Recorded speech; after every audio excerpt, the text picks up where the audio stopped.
Hi, welcome to London Lights, the program where we speak to notable Londoners who have made a big mark, a big impression on the world of entertainment, sports, politics, what have you. I'm your host, Dan Mailer, and today our guest is Jonathan Holiff. Jonathan, welcome to the show. It's good to have you here with us. Thanks, Dan. Thanks for having me. Yeah. Before we get into it, why don't I read a portion of your curriculum vitae so that our viewers will know who you are and what this is all about. Jonathan is a former Londoner resident who resided on Jarvis Street with his father, Saul Holiff, his mom, and his brother. He now resides in British Columbia. In 2013, he produced a documentary about the unlikely rocky relationship between Johnny Cash and his manager, Londoner Saul Holiff. The documentary was called, or the film was called, My Father and the Man in Black. It was released in theaters in the United Kingdom and in the United States, where it qualified for Oscars.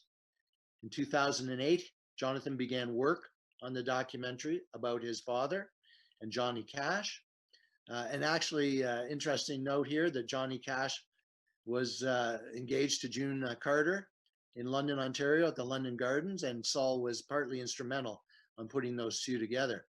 The film was released in 2013. My Father and the Man in Black featured audio diaries and phone conversations with Cash.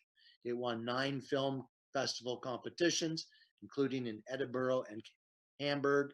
Jonathan also received the Orson Welles Award at the Tiburon International Film Festival. Jonathan, welcome to the program. Thank you.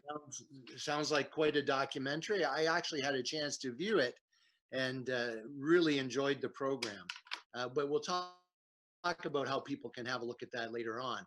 But first of all, I just wanted to get into it. Your father, Saul Holiff, a Londoner, became the manager of Johnny Cash. Now, Johnny Cash doesn't need much introduction, I don't think. In the 1960s and 70s, he was a huge star, a music sensation. He was a star of TV, radio, film, and sold 90 million records. Not sure how that compares to Justin Bieber, but he's another Londoner. And Johnny Cash, of course, had crossover appeal. And somehow, your father was the manager of Johnny Cash during this sensational time. And when I found that out, I could hardly believe it. Tell me how this occurred. How did a Londoner, your dad, Saul Holiff, connect with Johnny Cash and become the manager of this huge star? Well, thank you. Let me preface this by saying that in 1957 or 1958, when they first met, Johnny Cash wasn't a big star. He had had a few hit singles on Sun, which in those days was a regional power. And he wasn't necessarily terribly well known in Canada. So when Saul first booked Johnny Cash and the Tennessee 2 in 1958 in southwestern Ontario, it was the beginning of an amazing relationship. But it didn't start out that way. My father was a concert promoter, a successful one. He was among those who was first to bring rock and roll to Canada. But he decided to book this band. And when he did, it started with an argument between he and Johnny over taxes associated with his performance, Canadian taxes. And apparently my father won the argument, and it impressed Johnny that someone would stand up to him like that. And that was the beginning. Very good. Very good. So tell me, I know your father and you're being the son, and I guess you had a brother, and of course your mom lived on a house on Jarvis Street, just off Springbank in London. The house on the hill, as it was sometimes referred to. And tell me, of course, there was no internet, there was no cell phone, there was no texting and faxing back in the 1960s when all of this began, or even earlier. How on earth did your father ever continue this business and this relationship with someone, of course, that was probably operating in the Nashville or some other area in the United States? Right. Well, sitting here in 2020, I still find it incredible. Remember, this was before even fax machines. This was in the era of telegrams. And I'm fond of repeating a story my father would tell whereby folks in the US, when they saw London, they assumed it meant London, England, and a lot of those telegrams went astray. But Saul was a proud Canadian, a proud Londoner. And in fact, later, 10 years later, when Johnny reached the pinnacle of his success with the prison records, my father again refused to leave Canada, refused to move to Nashville. And I'm glad he did, albeit I would have grown up next door to Johnny Cash rather than across a border. Now, when you say the prison records, of course, you're referring to live at Folsom Prison, where that great song, Folsom Prison Blues, was played live. And then there was live at San Quentin as well that followed, which in itself is a remarkable story about Johnny making this decision, probably in consultation with your father, and making this bold decision to go into prisons and to play to prisoners, hardcore prisoners, something that was a huge gamble at the time. And I'm sure it was controversial. And of course, the Boy Named Sue record came out of the San Quentin performance and became a huge crossover hit for Johnny Cash. And your father was manager at that time. It's an incredible story. But tell me about your memories. Oh, you can comment on that, but tell me about your memories of Johnny and Johnny in London, being at your house perhaps on Jarvis Street. Anything about that you want to share?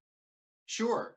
There are so many stories, so many wonderful stories along the way, starting, of course, with hiring June Carter and, the ups and downs of the 1960s and the huge success, as I mentioned, of the prison records. I was actually born the year Johnny was arrested in El Paso for smuggling prescription medication across the border. So I was very young when my father ultimately retired. But as a kid growing up, granted, and this goes for anyone who might be jealous of their father or mother's job for taking them away from them, but I'm sure I had a bit of resentment towards Johnny growing up because every time I asked about my father, I heard the name Johnny Cash. Later, of course, like everyone, I fell in love with him. I was, as I said, a kid who was watching cartoons, Superman, the Justice League, and I became convinced that Johnny Cash was a living, breathing superhero. And if I turned my back on him, he would don a cape and fly away. Of course, he was as tall as an oak tree and had a voice as deep as the ocean. And he had a star quality that was undeniable and obvious to anyone who met him. And those who lived in our neighborhood, and indeed in London, some of them were fortunate to bump into Johnny and June. Obviously, because my father was based in London, Ontario, because Johnny proposed to June in London, Ontario in 1968. And of course, they toured on both sides of the border for those 17 years. It wasn't infrequent that Johnny and June would show up, often borrowing my parents' bicycles to ride down Jarvis Street and through Springbank Park. And they loved the area, and we loved having them. Well, that's great. What you just mentioned brought up so many different things I want to touch on. But the first relates to your father getting business experience and cutting his teeth in the business world here in London, Ontario. Can you tell us a little bit about that background? What was it that Saul did that, how did he pay his dues as a businessman that got him to the point where he could manage this huge star? And then I want to talk a little bit about how that must have been so difficult with some of the addiction issues that we've heard about that Johnny struggled with, and your father being a clean-cut businessman. How did those two interact? But first, tell me about the background of Saul in the business world here. Well, that's a great story. And I really feel we need to look at the context of the times. This was a different world. It was after the Depression, where my father had to quit high school to help provide for his family. And shortly thereafter, signed up for the RCAF in World War II. So it was a different time, and my father had an entrepreneurial streak. Rather than go back to school and follow that path, he started by taking over his father's clothing business and soon after established a rather unique clothing store on King Street in London, Ontario, fashioned after what he had seen through the windows in New York City on passes from the Air Force.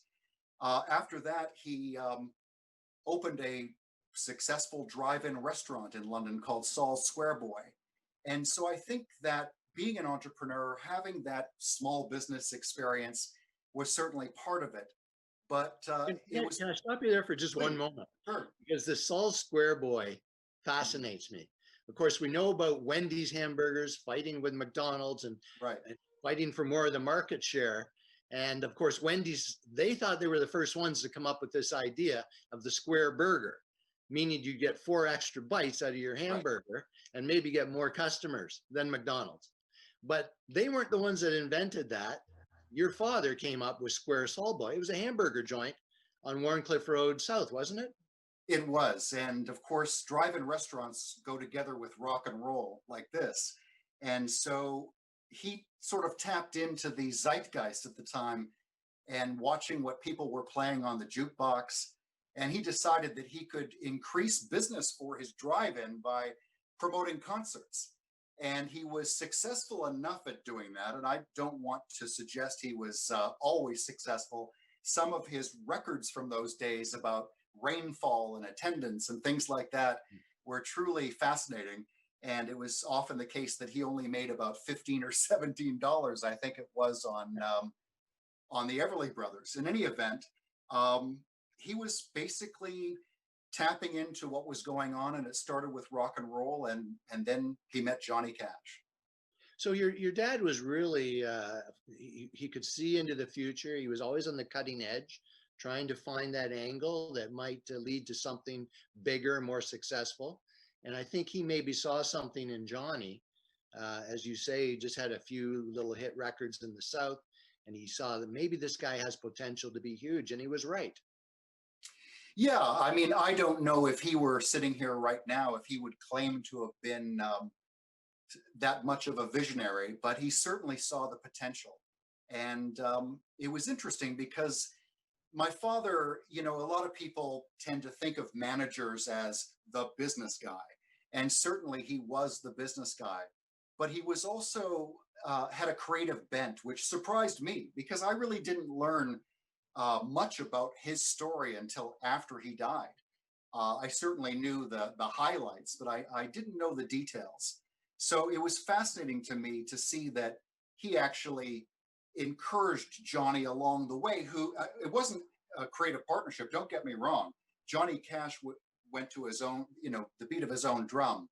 But there were times in his career where he was clearly stuck, and it was Saul's job to make sure that he reached that next level.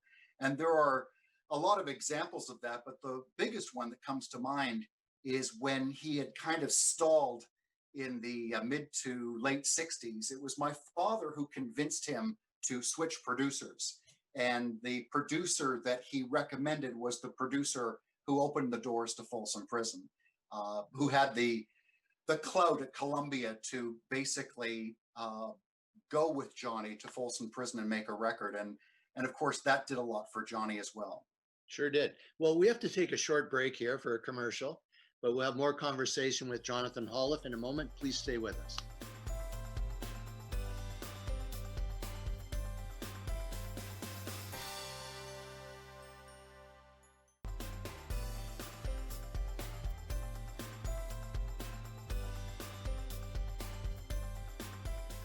Okay, so we're back from the break now, Jonathan. And you had mentioned earlier about Cash in the early years, really struggling with the law, some addiction issues.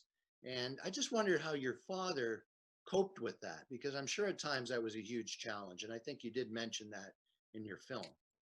It was. I mean, it took a heavy toll, but obviously, I'm not suggesting it took as heavy a toll on him as it did on Johnny and Johnny's family. But they were, after all, business partners. They depended on each other.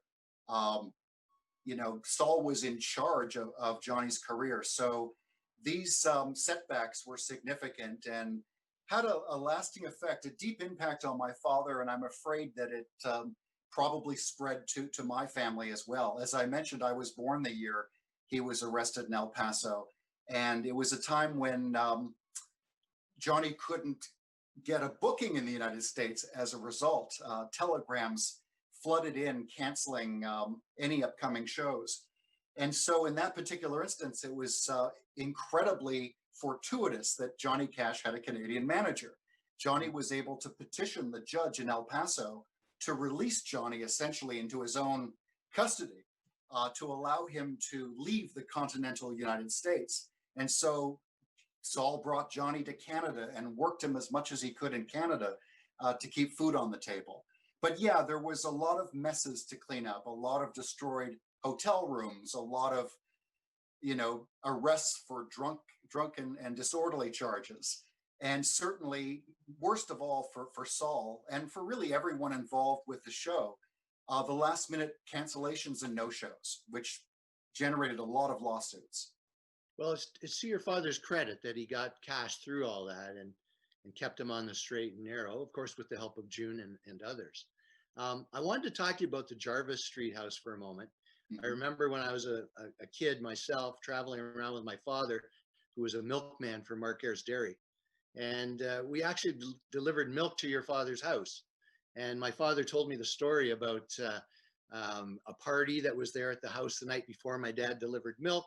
And that was the night that Cash and Carter got engaged on the stage at the London Gardens. I remember watching the film Walk the Line, I think it was called, and they showed the engagement. Joaquin Phoenix, I think, was in it. And I was disappointed they didn't mention London Gardens, but that's where it happened, isn't it? It is, and you're not the only one. I was disappointed. Every Londoner was disappointed. I believe it just said a Chiron reading Ontario, Canada.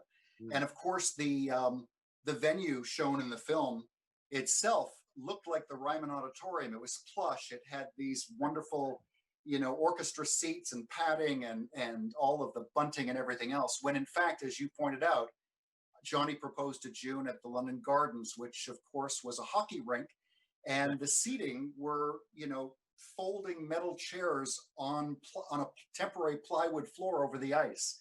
So yes, it's true that Hollywood tends to jazz up these stories a little bit. Yeah. Tell me about your memories. Do you remember Cash ever coming to that house on Jarvis Street or somewhere else in London? Tell me what you recall about the man. I do. I have to say, though, that my clearest memories, aside from, for example, staying at his house in Nashville when my father had a practice of taking my brother and I on certain trips, not tours, but if he was going to be somewhere for a week, he might grab me or he might grab my brother, never together. That was too much work. But one at a time, we would stay with him at Cash's place in Nashville. But the strongest memories for me are backstage, the dressing rooms and the green rooms. This was a place that I obviously had no inkling about as a child, and it was a new experience and an incredible world behind the scenes where people could be more or less themselves, relaxing either before a show or decompressing after a show. And there was a lot of laughter. There was a lot of treats, a lot of candy, a lot of sweets, which as a kid, you just adore. So all of my memories of Johnny Cash are fond ones. Great.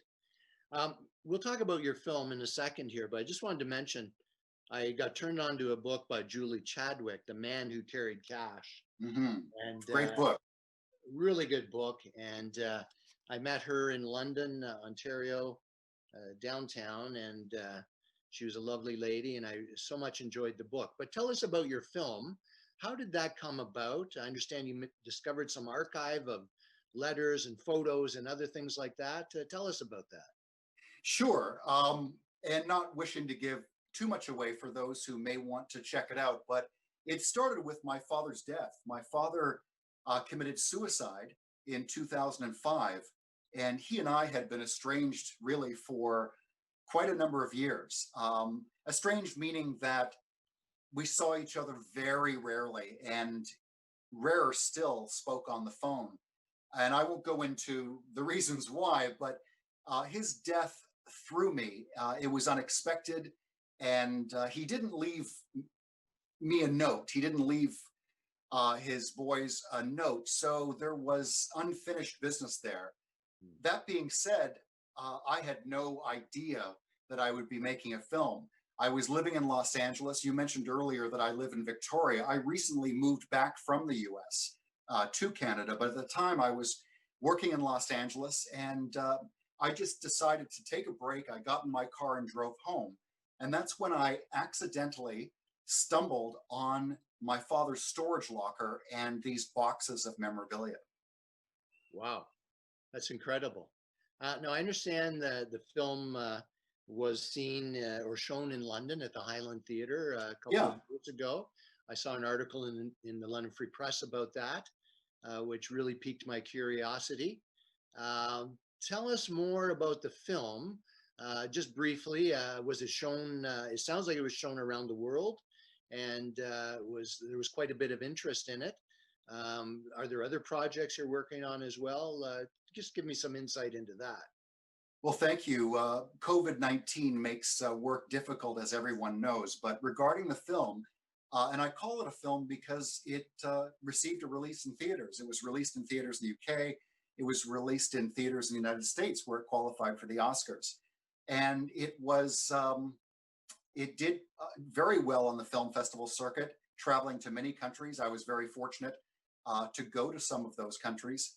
And so I'm very happy with the movie, albeit, like a lot of filmmakers or even actors and anybody who shoots home movies, it's tough to look at sometimes as being, a little dated and a little questionable in parts. But yeah, I'm very, very proud of it. Awesome. Couple things I want to cover before we sign off because we are running a little short on time. Your father was Jewish, and I wondered, did he talk about or did you discover anywhere that he experienced discrimination in London? And how did he respond to that? Did he let it get him down? Did he continue the fight? Tell me if you can share some thoughts or what discoveries you came up with in that regard.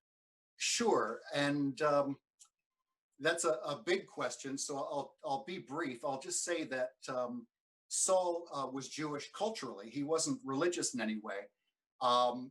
And he did experience anti-Semitism in London, Ontario in the 1940s, the 1950s, the 1960s, and probably even after that.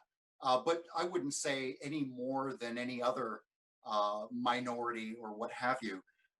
Examples included, as you and I discussed once, a rescinded invitation to, was it called the London Club? That's it. Yes. Right. But what I do show in the film, I don't talk about that directly, but in the film, I do relate a formative experience for Saul during the 1940s when he was a kid living at home. His mother opened the door to a Halloween trick or treat and had a bag of flour tossed in her face and called a dirty Jew. Of course, these are different times, although we seem to be circling back to those times right now. But you can imagine, and this is why the documentary and especially the book might be interesting for people who want to know more about that particular aspect of the story, because it is fascinating to think that you've got a Canadian Jew from London, Ontario, managing this Southern Baptist turned born again evangelical Christian, and they spend so much time in the American South, where my father would say in his audio diaries, and I failed to mention that earlier about finding those in the storage locker, but that people had really never even met a Jew, and their concept of Jewish people or anybody who wasn't a white Christian from the American South was somewhat distorted. He used to refer to it as good old boy anti-Semitism. Hey, Jonathan, it's a fantastic story. Thanks for sharing this with us, and it's been fantastic talking to you. But I want to wrap up with this thought. London, Ontario, population now about 350,000. There's got to be a message here somewhere. Of course, probably would have been less than 100,000 when your father was managing Johnny Cash. What's the message, if there is one, or if you can distill one from this whole story about your father, a Londoner, managing one of the hugest music sensations at the time? Is that a message that translates to today, to young people in London, Ontario, or anyone else in London that might be dreaming big and think about their future and what they might be able to accomplish? That's a great question. And I think you're right. There is a message there. And the message is, if someone like Saul could operate in an international business from London, Ontario, find his way into that business, show business, in a time when telegrams were the cutting edge of technology, we, and particularly younger people today in London, Ontario, in the context of your question, have it made. Don't limit yourself. You can live in London, but you can do anything you want to do. Well, that's a fantastic message. Thanks for being here today, Jonathan, on this Thank you. episode of London Lights. Viewers, come back again for more episodes. Keep your eyes peeled. And hopefully we'll talk again, Jonathan. It's been a pleasure having you today. Many thanks, Dan. Okay, for those of you interested in seeing the film, you can obtain it from the London Public Library, virtually anywhere else on the internet or pay services. Check it out. I think you'll enjoy it. And thanks for joining us today on London Lights. Come back again soon and see the program.